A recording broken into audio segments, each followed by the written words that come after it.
نحمده ونصلي على رسوله الكريم أما بعد أعوذ بالله من الشيطان الرجيم بسم الله الرحمن الرحيم إنا أنزلنا التوراة فيها هدى ونور يحكم بها النبيون الذين أسلموا للذين هادوا والربانيون والأحبار بما استحفظوا من كتاب الله وكانوا عليه شهداء فلا تخشوا الناس واخشوني ولا تشتروا بآياتي ثمنا قليلا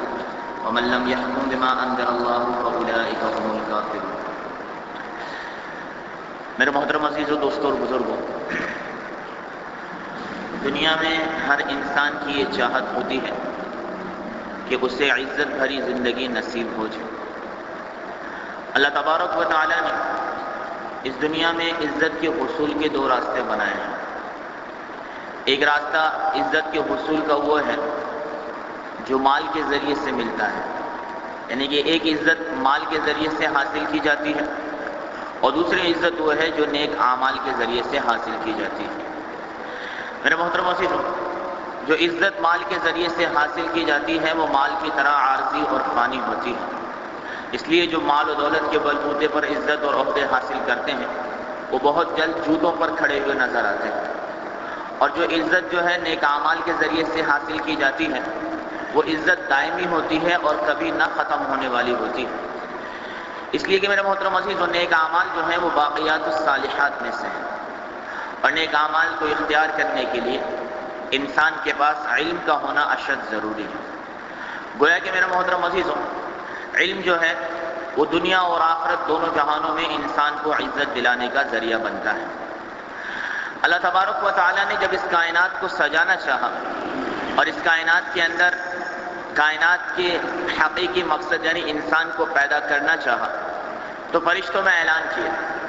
کہ انی جاعل فی الارض خلیفہ، میں زمین پر اپنا خلیفہ بنانے والا ہوں۔ فرشتوں نے اللہ تبارک و تعالی سے جو ہے سوال کیا کہ یا باری تعالی،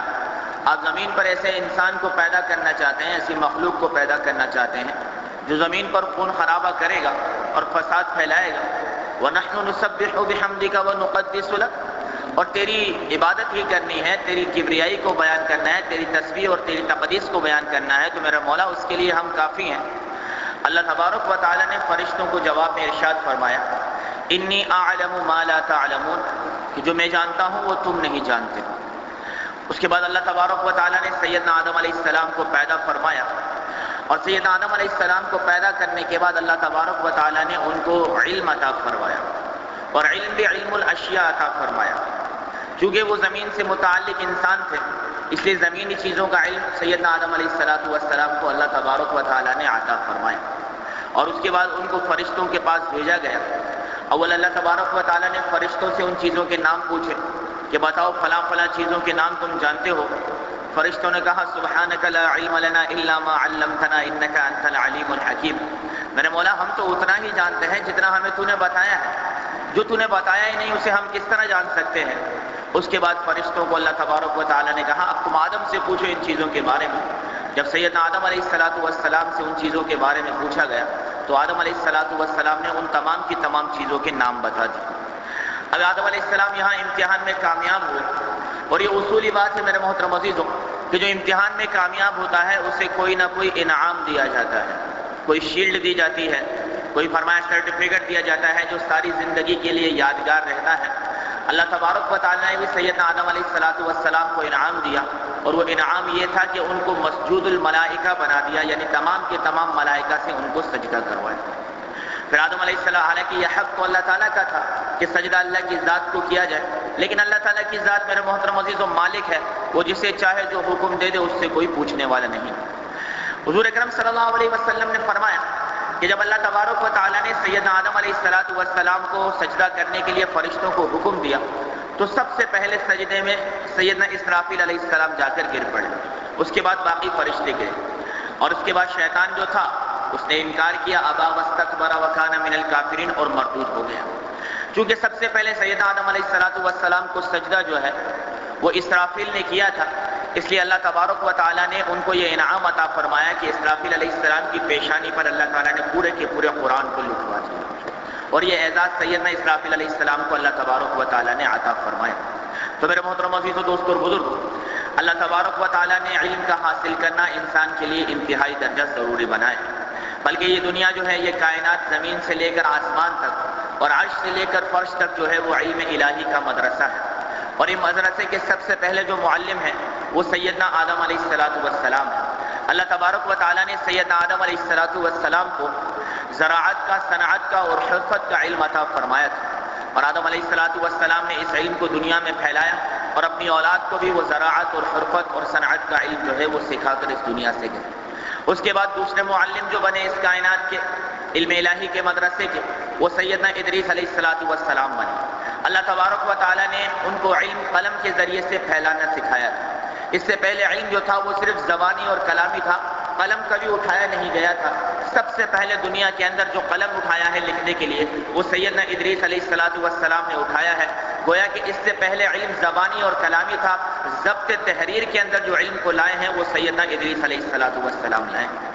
اس کائنات کے جو علم الہی کے مدرسے کے جو تیسرے معلم بنے ہیں وہ سیدنا نوح علیہ السلام بنے ہیں۔ اللہ تبارک و تعالیٰ نے سیدنا نوح علیہ السلام کو لکڑی سے چیزیں بنانے کا علم عطا کیا تھا، اور انہوں نے اپنے لیے ایک کشتی بنائی جس کشتی پر سوار ہو کر وہ جو ہے طوفان نوح سے نجات پا گئے۔ اور اس کے ساتھ ساتھ اللہ تبارک و تعالیٰ نے ان کو حلال اور حرام کا بھی علم عطا کیا تھا۔ گویا کہ شریعت کی جو ابتدا ہوئی ہے اس دنیا کے اندر وہ سیدنا نوح علیہ السلام کی آل سے اور سیدنا نوح علیہ السلام کی اولاد سے شریعت کی ابتدا سب سے پہلے وہیں سے ہوئی ہے۔ اس کے بعد اللہ تبارک و تعالیٰ نے سیدنا ابراہیم علیہ السلام کو معلم بنایا اور ان کو مناظرے کا علم دیا ہے، ایک سے دوسرے سے بات کرنے کا علم دیا ہے۔ اور جو مناظر ہوتا ہے، جو مناظرے کا ماہر ہوتا ہے، اس میں 3 صفات ہوتی ہیں۔ نمبر 1، جب بات کرتا ہے تو اس کا دل اپنی بات پر پورا مطمئن ہوتا ہے۔ نمبر 2، وہ بات کرنے والے کو ایسا جواب دیتا ہے کہ سامنے والا بالکل خاموش ہو جاتا ہے اور سوال کرنے کے قابل بھی نہیں رہتا۔ اور نمبر 3، وہ جو بات کر رہا ہوتا ہے اس بات پر اپنا یقین اس کا بہت زیادہ ہوتا ہے۔ اور سیدنا ابراہیم علیہ السلام میں تینوں کی تینوں صفات بہت زیادہ تھی۔ چنانچہ جب نمرود سے جو ہے ان کا مناظرہ ہوا اور نمرود نے ان سے کہا کہ تیرا رب جو ہے وہ کیا ہے، تو کہا میرا رب وہ ہے جو مارتا بھی ہے اور زندہ بھی کرتا ہے۔ نمرود نے کہا تو یہ تو میں بھی کر سکتا ہوں۔ کہا اچھا تو ایسا کر، میرا رب وہ ہے جو سورج کو مشرق سے نکال کر مغرب میں لے جاتا ہے، تو خدا ہے تو مغرب سے نکال کر مشرق میں لے جا، فبہت الذی کفر۔ ایسا سوال کیا کہ نمرود جو ہے وہ بالکل ہکا بکا اور خاموش رہ گیا۔ اور اس علم الہی کے مدرسے کے جو 5ویں معلم بنے ہیں وہ سیدنا داؤد علیہ السلام بنے ہیں۔ اللہ تبارک و تعالیٰ نے ان کو لوہے کے ذریعے سے چیزیں بنانے کا علم عطا کیا تھا۔ سیدنا داؤد علیہ السلام کے ہاتھوں میں اللہ تعالیٰ نے لوہے کو نرم کر دیا تھا۔ وَأَلَنَّا لَهُ الْحَدِيدَ، جس طرح ہمارے یہاں چھوٹا بچہ جب گھر میں والدہ روٹیاں بنا رہی ہوتی ہے تو آٹا لے جاتا ہے، کبھی اس آٹے کو کس شکل میں بناتا ہے، کسی آٹے کو کس شکل میں بناتا ہے۔ سیدنا داؤد علیہ السلام کے ہاتھوں میں اللہ تبارک و تعالیٰ نے لوہے کو اس طرح نرم کر دیا تھا، اور وہ لوہے سے کڑیاں بناتے تھے اور پھر کڑیوں کو جوڑ کر انہوں نے زرہ بنانا شروع کیا، اور فرمایا کہ یہ علم سب سے پہلے سیدنا داؤد علیہ السلام کو ملا، اور اسی علم کی برکت سے وہ وقت کے بادشاہ بنے، حالانکہ سیدنا داؤد علیہ السلام کے والد جو تھے وہ بادشاہ نہیں تھے۔ اس کے بعد سیدنا داؤد علیہ السلام کے بعد ان کے بیٹے آئے حضرت سلیمان علیہ السلام۔ اللہ تبارک و تعالیٰ نے ان کو پرندوں کے ذریعے سے ہم کلامی کا علم عطا کیا تھا، وہ پرندوں سے ہم کلامی کیا کرتے تھے۔ خود اللہ کا قرآن کہتا ہے وَعُلِّمْنَا مَنطِقَ الطَّيْرِ، اور ہم نے اپنے بندے سلیمان کو جو ہے وہ جو پرندوں سے ہم کلامی کا علم دیا تھا، اور ان کا اور ہدہد پرندے کا جو آپس میں مناظرہ ہوا تھا وہ اللہ تبارک و تعالیٰ نے 19ویں سپارے کے اندر خود بھی ذکر فرمایا۔ میرے محترم عزیزو، دوستو اور بزرگوں، علم میں اتنی طاقت ہوتی ہے کہ ایک غیر نبی کو نبی کا استاد بنا دیا۔ سیدنا موسیٰ علیہ السلام نے جب اپنے قوم والوں سے کہا کہ اللہ تبارک و تعالیٰ نے مجھے تمام چیزوں کا علم عطا فرمایا ہے، تو اللہ تبارک و تعالیٰ نے فوراً تنبیہ فرمائی کہ ہمارا ایک بندہ ہے جو تم سے زیادہ علم رکھتا ہے، اور وہ حضرت خضر علیہ السلام تھا۔ اس بات میں تو علماء کا اختلاف ضرور ہے کہ خضر علیہ السلام نبی تھے یا نہیں تھے، لیکن اس بات پر سب کا اتفاق ہے کہ وہ اللہ کے بہت بڑے بندے اور اللہ کے بہت بڑے ولی تھے۔ چنانچہ اللہ تبارک و تعالیٰ نے ارشاد فرمایا فَوَجَدَ عَبْدًا مِّنْ عِبَادِنَا وَآتَيْنَاهُ رَحْمَةً مِّنْ عِنْدِنَا وَعَلَّمْنَاهُ مِن لَّدُنَّا عِلْمًا۔ اللہ تبارک و تعالیٰ نے حضرت خضر علیہ السلام کو علم لدنی عطا فرمایا تھا،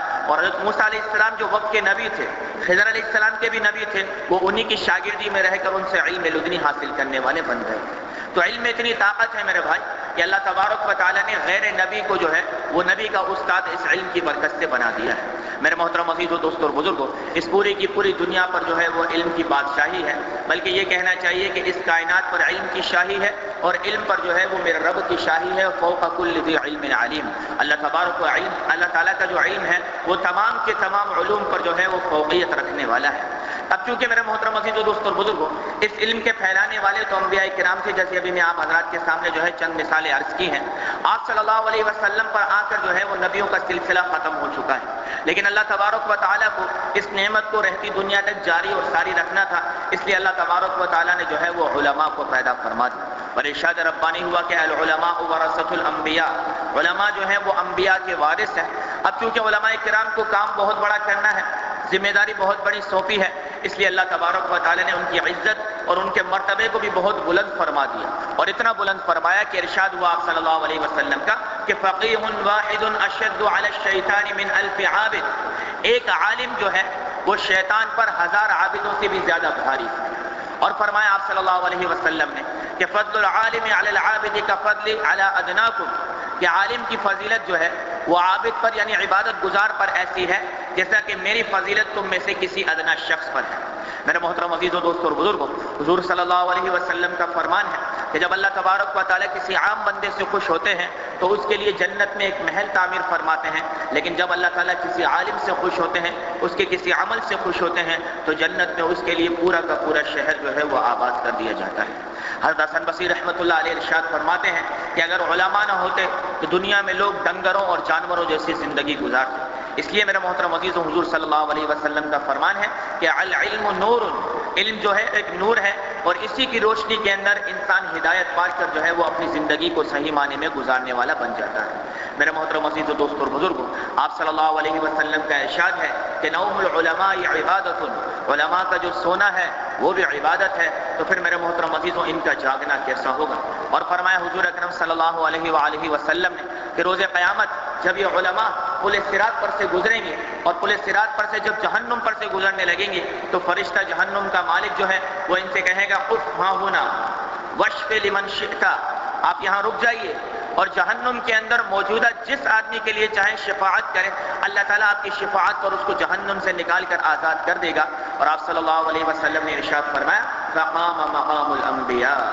اس وقت وہ علماء جو ہیں وہ انبیاء کرام کے مقام پر کھڑے ہوں گے۔ تو میرے محترم عزیزو، دوستو اور بزرگوں، علم کا حاصل کرنا انسان کے لیے انتہائی درجہ ضروری ہے۔ یہ علم میرے محترم عزیزو، دوستو اور بزرگوں، انسان کو صحیح زندگی کا راستہ دکھاتا ہے۔ اب ایک تو علم وہ ہے جو عصری علوم ہے، جو اسکولوں اور کالجوں میں حاصل کیا جاتا ہے۔ وہ علم میرے محترم عزیزو، دوستو اور بزرگوں، ایک اچھی زندگی گزارنے کے لیے انسان کا ذریعہ بن سکتا ہے۔ اس علم کے ذریعے سے انسان اچھا بزنس مین بن سکتا ہے، اس علم کی وجہ سے انسان جو ہے وہ اچھی پوسٹ پر نوکری حاصل کر سکتا ہے۔ لیکن وہ علم میرے محترم عزیزوں جو اللہ تبارک و تعالیٰ کی معرفت کا ذریعہ بنتا ہے، وہ صرف اور صرف علم دین ہی ہے۔ وہ علم دین ہے جو قرآن کا علم ہے، احادیث مبارکہ کا علم ہے، فقہ کا علم ہے۔ یہ علم وہ علم ہے میرے محترم عزیزوں جو اللہ تبارک و تعالیٰ کی معرفت کے حصول کا ذریعہ بن جاتا ہے۔ اس لیے میرے محترم عزیزوں، دوستو بزرگوں، علم کا حاصل کرنا آپ صلی اللہ علیہ وسلم نے ارشاد فرمایا ہر مسلمان مرد اور عورت پر فرض ہے۔ اب اتنا علم تو ہم میں سے ہر ایک کو ہونا چاہیے کہ ہمیں حلال حرام اور جائز ناجائز کی تمیز آ جائے۔ ہمیں یہ پتہ ہونا چاہیے کہ ہم مسلمان ہیں، اور مسلمان ہونے کے بعد جو ہمیں پابند کیا گیا ہے ان پابندیاں اور تلک حدود اللہ کی حدودیں کیا ہیں، جن حدودوں سے آگے جانے کی بحیثیت مسلمان ہمیں اجازت نہیں ہے۔ کیا چیز ہمیں کھانی ہے، کیا چیز ہمیں نہیں کھانی، کس طرح کمانا ہے، کس طرح نہیں کمانا، کون سی کمائی کھانی ہے، کون سی کمائی کو رد کرنا ہے، ان تمام کی تمام چیزوں کا علم مجھے اور آپ کو ہونا چاہیے۔ کس عمل سے نماز قائم ہوتی ہے، کس عمل سے نماز ٹوٹ جاتی ہے، زکوٰۃ کس عمل سے جو ہے وہ مقبول ہوتی ہے، اور کس عمل کی وجہ سے زکوٰۃ جو ہے وہ مردود ہو جاتی ہے، کہ ریاکاری ہو، تکبر کے ذریعے سے دی جائے، احسان جتلا کر جو زکوٰۃ دی جائے وہ مردود ہو جاتی ہے، مقبول نہیں ہوتی۔ اتنا علم تو بہرحال ہر مسلمان کے لیے حاصل کرنا اشد ضروری ہے، اور یہ علم میرے محترم عزیزوں مدارس کے اندر ہی حاصل کیا جا سکتا ہے۔ اس لیے مدارس جو ہے میرے محترم عزیزوں وہ اسلام کی حفاظت کے قلعے ہیں۔ ان مدارس کے اندر میرے محترم عزیزوں، دوستوں اور بزرگوں، وہ علماء پیدا کیے جاتے ہیں جو لوگوں کو حلال حرام اور جائز ناجائز کی تمیز پیدا کرتے ہیں، جو لوگوں کو اللہ تبارک و تعالیٰ کی معرفت پیدا کرتے ہیں، جو لوگوں کے درمیان سرکار دو عالم صلی اللہ علیہ وسلم کی زندگی کو اجاگر کرتے ہیں، جو لوگوں کے درمیان قرآن کے احکامات کو اجاگر کرتے ہیں، یہ علماء انہی مدارس سے بن کر آتے ہیں۔ اس لیے میرے محترم عزیزوں، ہر خاندان کے اندر، ہر قوم کے اندر، بلکہ میں یہ کہوں گا کہ ہر گھر کے اندر ایک عالم کا ہونا اشد ضروری ہے۔ ایک عالم میرے محترم عزیزوں، دوستوں اور بزرگوں، پورے کے پورے خاندان کی تبدیلی کا ذریعہ بن جاتا ہے۔ اور نہ کچھ صحیح میرے محترم عزیزوں، تو جس گھر کے اندر یہ عالم کی نعمت موجود ہوگی، اللہ تبارک و تعالیٰ کم از کم اس گھر والوں کو تو ضرور بے ضرور